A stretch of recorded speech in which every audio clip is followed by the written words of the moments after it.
He thought I was just a senile old woman. He thought my mind was fading.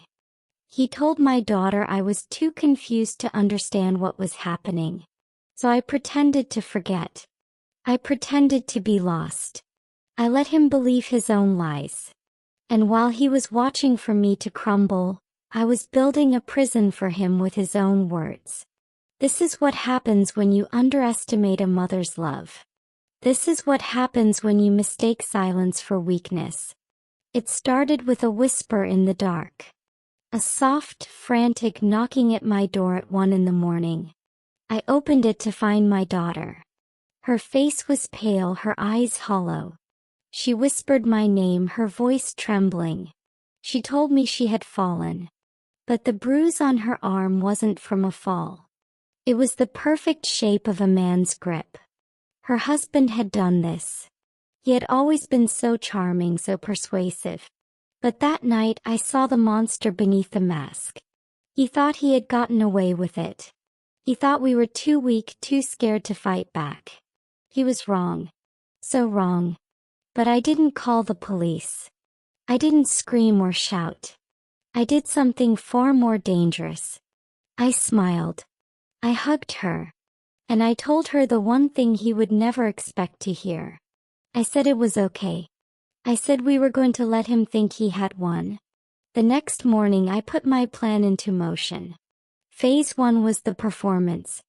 I called him, my voice shaking, feigning confusion. I told him I was worried about my daughter, that she was saying strange things, that I didn't know what to believe. I could hear the smug satisfaction in his sigh. He told me I knew how dramatic she could be.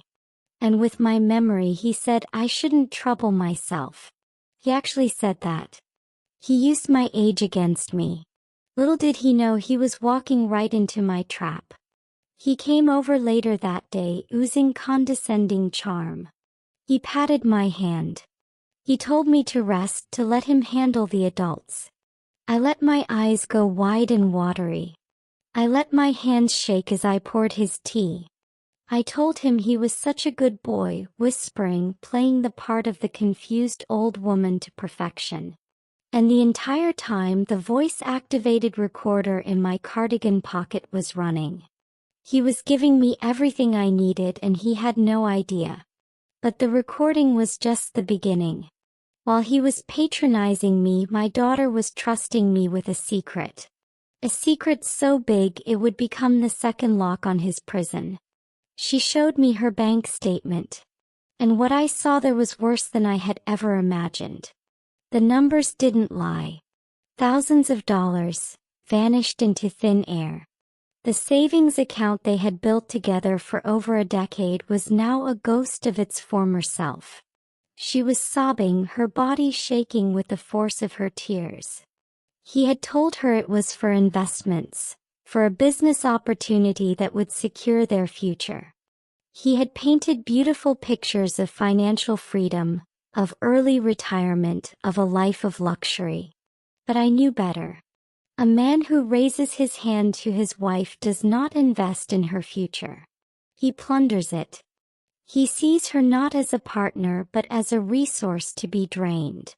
The withdrawals were systematic, calculated. He wasn't just taking money, he was dismantling her safety net, brick by brick, dollar by dollar. Phase 2 was the investigation. While he thought I was napping, lost in the fog of age, I was working. The quiet of the afternoon became my office. I sat at the old mahogany desk that had been my husband's, the computer screen glowing in the dim light. I got on the phone. I called an old friend at the county clerk's office, a man I had known since he was a boy delivering newspapers. "Marty," I said, my voice sweet as pie, layering on the confusion thick as syrup. "I'm updating my will and I'm so turned around. Can you check something for me about my daughter's property? I just can't make heads or tails of these papers."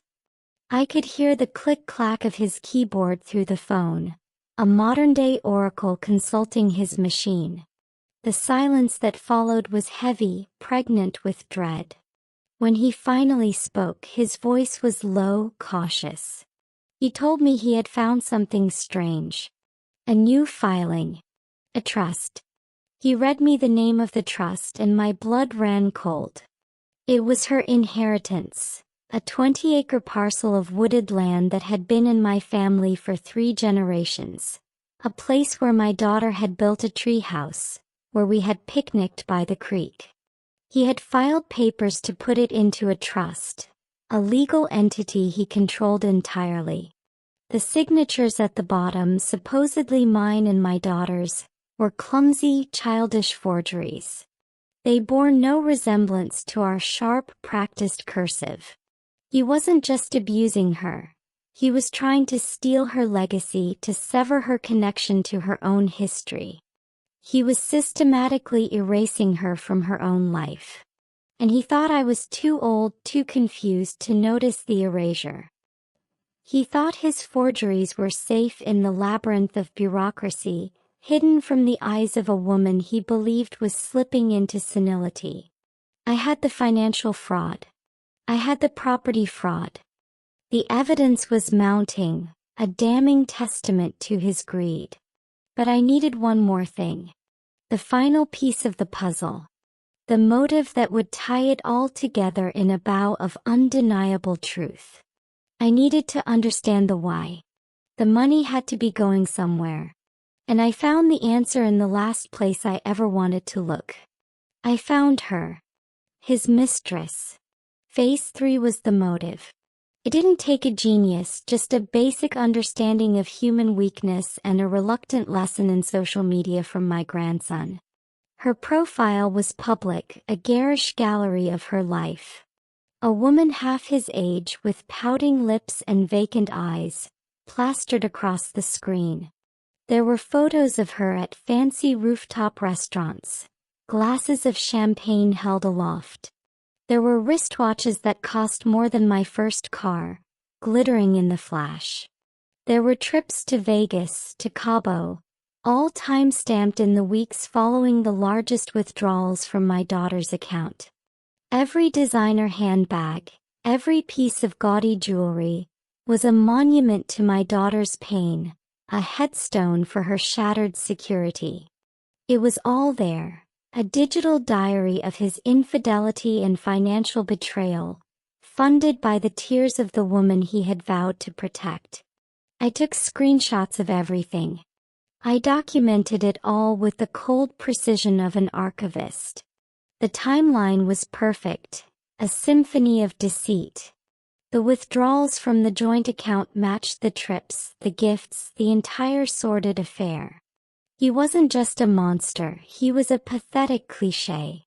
A middle-aged man, burning down the house of his family to keep a stranger warm, to buy a few moments of borrowed youth and false admiration. I sat at my kitchen table that night, the evidence spread out before me like a map of a ruined kingdom. On one side, the audio recordings of his condescending lies, his voice so sure of his own superiority. On the other, the bank statements bleeding red with his theft. In the center, the forged property documents, a blatant attempt at grand larceny. And surrounding it all, the gallery of his infidelity, the glossy, smiling face of the reason for it all. I had built an inescapable box and he, in his arrogance, had handed me every single nail. The quiet grandmother, the woman he patted on the head, had become a master strategist. And he was still utterly oblivious, still swaggering through his life, believing his own pathetic fiction. I knew what I had to do next. It was time to stop collecting evidence. It was time to use it. I invited him over for one final cup of tea. But this time the senile old woman was gone. And the real me was ready to speak. The day of the reckoning arrived. He walked in with his usual arrogant gait, his keys jangling in his hand. He didn't see the predator in the room. He still saw the prey. He made himself comfortable on my sofa, his posture relaxed, his expression one of benevolent patience. He said he was glad we had finally come to our senses.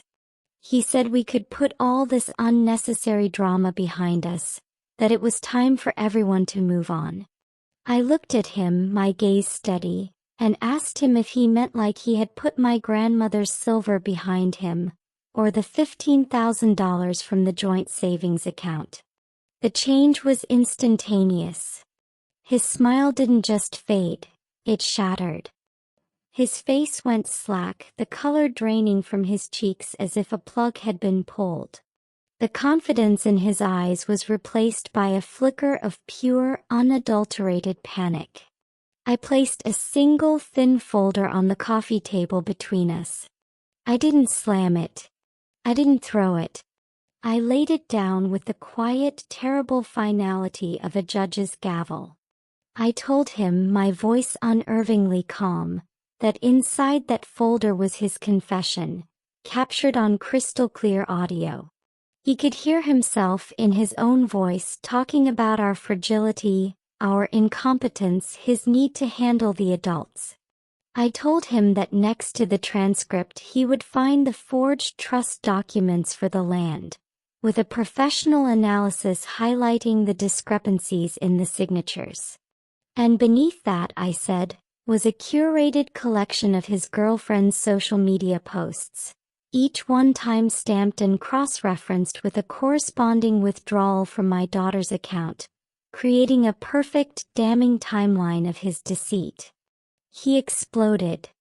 He shot up from the sofa, his face contorted with rage and fear. He called me a scheming old witch.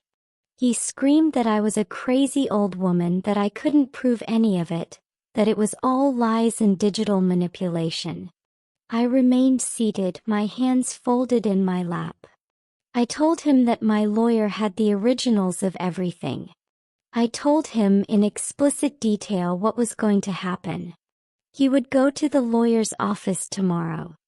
He would sign the divorce papers that were waiting for him, which granted my daughter the house, the remaining assets, and full, uncontested ownership of her land. He would walk away with nothing but the clothes on his back and the mountain of personal debt he had created. He stammered, his bravado crumbling, threatening to fight it, insisting that no one would believe the ramblings of an old woman over a respected man. I finally stood then. I leaned forward, my eyes locking on his, and I let him see the cold, unyielding truth in them for the first time. I told him that if he fought, I would press play on that recording for a judge. I would file the fraud documents with the district attorney. I would send the curated file of his infidelity to his employer, to his friends, to his family.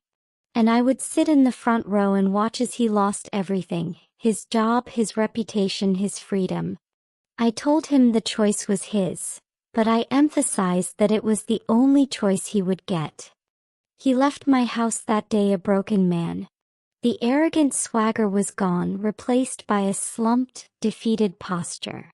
The hollow stare in his eyes was that of someone who has seen the walls of his life collapse in an instant. He signed the papers. He didn't have a choice. The lawyer later told me he showed up looking like he hadn't slept, his hands trembling so badly he could barely hold the pen. He signed away his rights to the house, to the accounts, to the land. He vanished from our lives, a ghost banished by the light of truth. But his story didn't end there. The consequences of his actions and of my revenge rippled outwards, destroying the life he had tried so hard to build on our ruins. The debt he carried was substantial, and with his primary source of income, my daughter's assets, gone, he was quickly overwhelmed. The fancy car was repossessed, found parked outside his cheap, rented apartment. His credit, once good, was obliterated. The lavish gifts to his mistress stopped abruptly, and without the flow of stolen money, her interest in him evaporated just as quickly. She left him, a public and humiliating end to their affair, likely taking whatever valuables she could with her. The professional fallout was even more devastating. While I never had to send the file to his employer, the stress and the financial collapse affected his work. The confident, slick-talking man was gone, replaced by a distracted, anxious shell. He made mistakes. He missed deadlines. He was let go from his position within 6 months, the official reason being performance issues. But the rumor mill which he had once manipulated so well now worked against him. Whispers of debt, of a failed marriage, of mysterious troubles followed him. He became unhireable in his field, a pariah marked by failure. The man who had valued image above all else was now defined by his spectacular downfall. He was forced to leave the city, moving to a different state to take a menial job far beneath his qualifications, a permanent exile from the life of privilege he felt he deserved. He was alone, financially ruined, and professionally disgraced. The prison I built for him wasn't made of bricks and mortar, but of the consequences of his own actions, consequences I had meticulously laid bare for the world to see. He thought he was stealing a future for himself, but in the end he was the one who lost everything. The revenge was complete and its effects were permanent. My daughter, in the wake of the storm, began to heal. The house was quiet again, but it was a new kind of quiet. It wasn't the silence of fear or walking on eggshells. It was the peace that comes only after a long and vicious war, when the last enemy has been vanquished and the field is finally still. She looked at me one evening, her eyes clear and focused for the first time in years, and she told me that I had been like a spider, weaving a complex and perfect web in plain sight.